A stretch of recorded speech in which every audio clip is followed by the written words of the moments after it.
I am at Riverside National Cemetery, here to pay respects to my grandparents,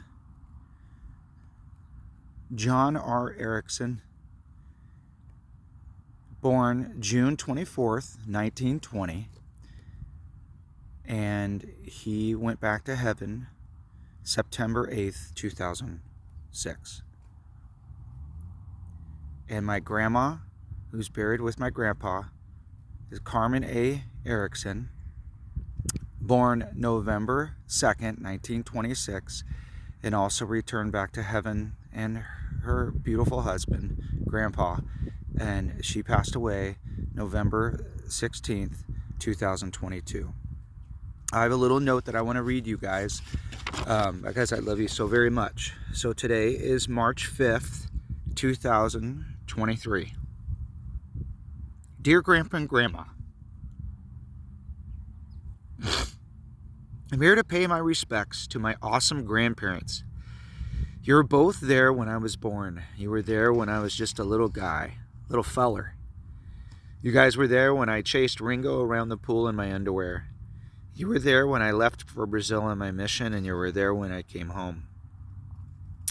You were there when I got married, and you were there to hold my beautiful sons, Carter and Evan.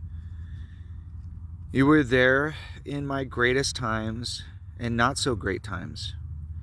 And now I am here to pay my respects to you. John and Carmen Erickson, Grandma and Grandpa, I love you forever. I'm so very grateful for all that you've done for me, and I very much appreciate you. And I love you. And I will see you someday in a not too distant future.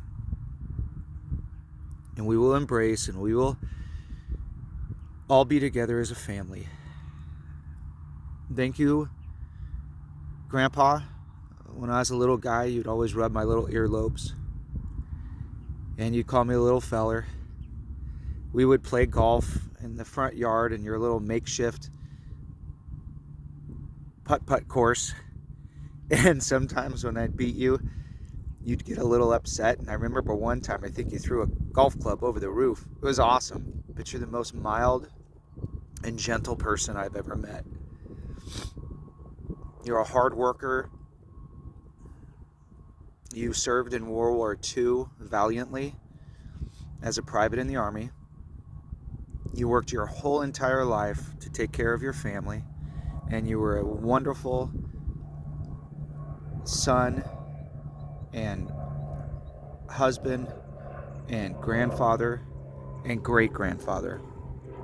Grandma, I love you. Most recently you passed, and I've spent a lot of time with you over the years, driving to your house and showing up and surprising you. Sometimes I'd surprise you on your doorstep in a wig and a coconut bra and a grass skirt, just to make you laugh.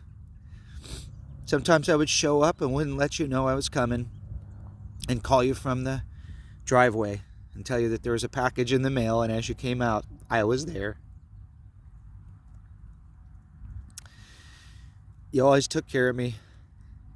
You always gave me your bed when I came into the house. You took care of me and my boys. And you always wanted me to come to church with you, which was fun, because you always talked to everybody and bragged about your grandson. And sometimes they thought you were trying to hit on a younger man, and you would just look over their shoulder and say, "Hey, that's my grandson."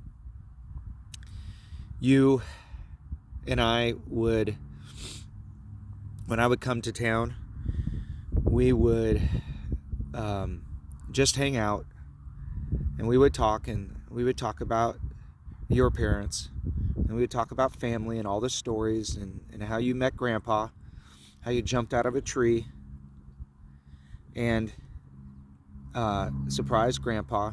You waited for him when he got back from World War II, and then you guys got married and started a family. Thank goodness you had my mom, and she had me, and I'm so very grateful for my whole family.